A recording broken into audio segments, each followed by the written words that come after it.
This tutorial is about subject pronouns and the verb ser.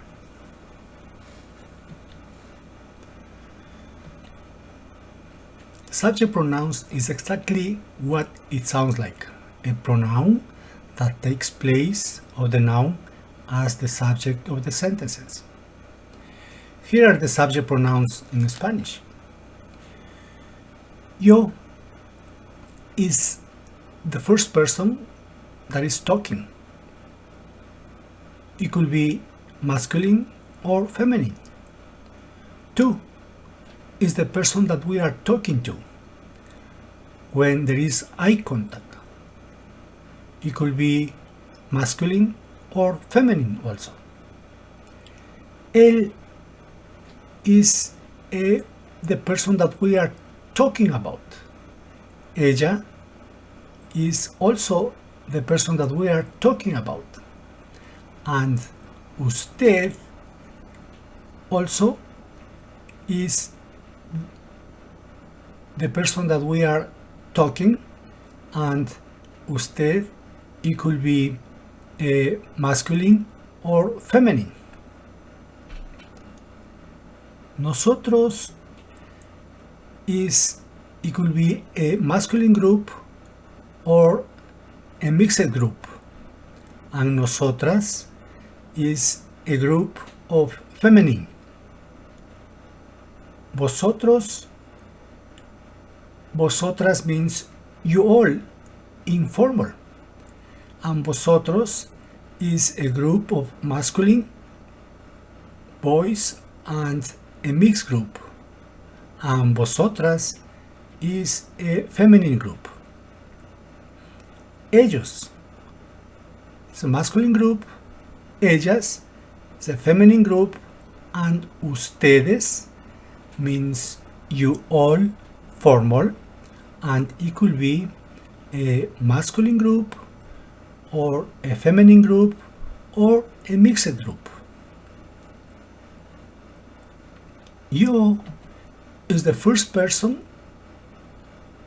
tú is the second person, and él, ella, usted are the singular person of the subject pronouns. Nosotros, nosotras is the first person, plural form. Vosotros, vosotras is the second person, and the third person are ellos, ellas, ustedes, the plural form. Because yo is the singular and the plural of yo is nosotros, nosotras. Tú is the second person singular form, and the plural form of tú is vosotros, vosotras. And él is the singular and ellos is the plural. Ella is the singular, ellas is the plural. Usted is the singular and ustedes is the plural form. What is the main difference in the use of tú on usted? Tú you use when you are familiar with that person and you have confidence and you know for a lot of time. And usted you use when you don't know that person and you met maybe for the first time. That's the way we use the subject pronouns in Spanish. Here we have the conjugation of the verb ser with the subject pronouns. The verb ser is conjugated yo soy, tú eres, él, ella, usted es, nosotros, nosotras somos, vosotros, vosotras sois, ellos, ellas, ustedes son.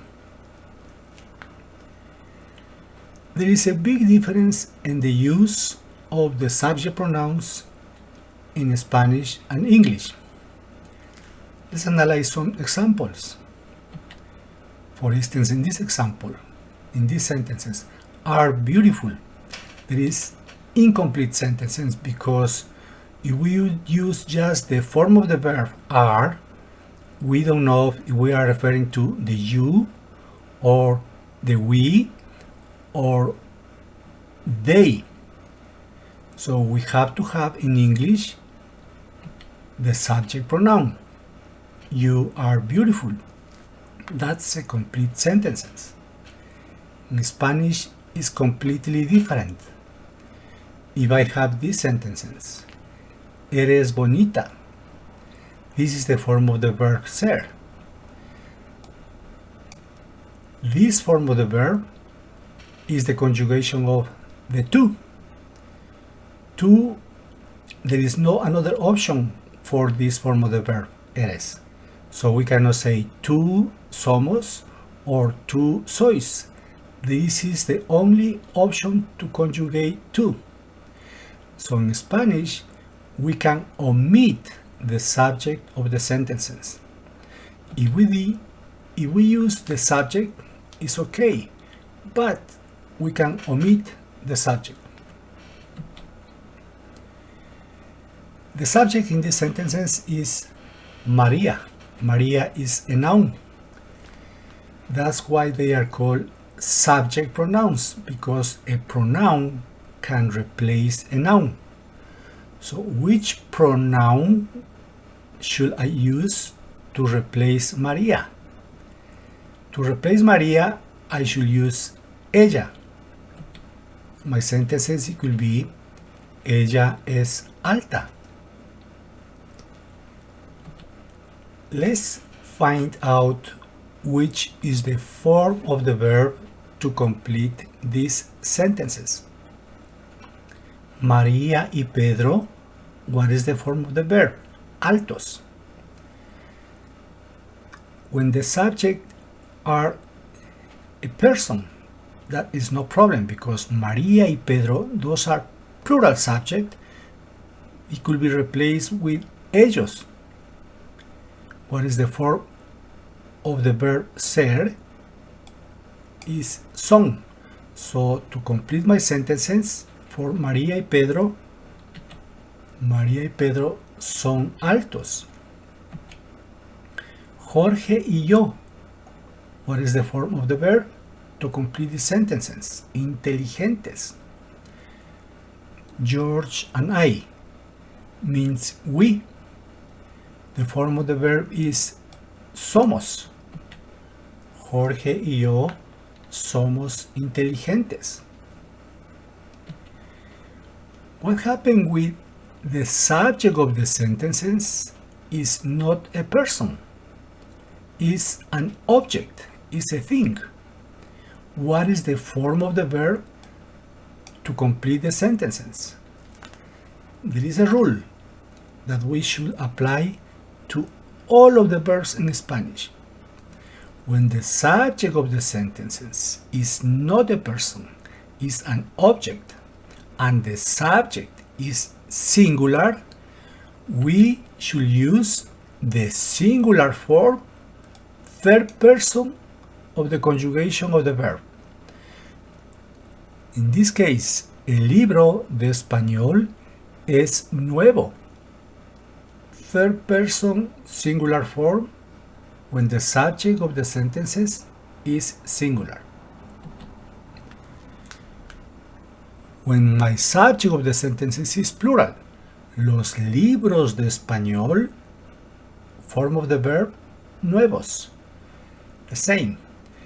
If the subject of the sentences is not a person and is an object, and the object is plural, we are going to choose the plural form of the verb to complete the sentences.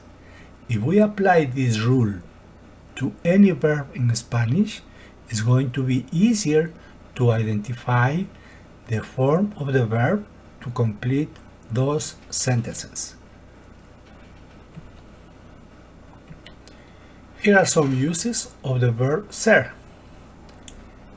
In general, ser is used to describe permanent qualities. Ser is used to express the hour, the date, and the date. The hour. ¿Qué hora es? The date. ¿Qué día es hoy? Hoy es domingo. And the date. ¿Qué fecha es hoy? Hoy es domingo, 20 de enero del 2018. Place of origin. Yo soy de Quito, Ecuador. Ocupación. Mi hija es psicóloga. Nacionalidad. Yo soy ecuatoriano. Mi amigo es colombiano. Afiliación religiosa o política. Mi hermano es católico. ¿De qué está hecho el material? ¿De qué está hecho algo?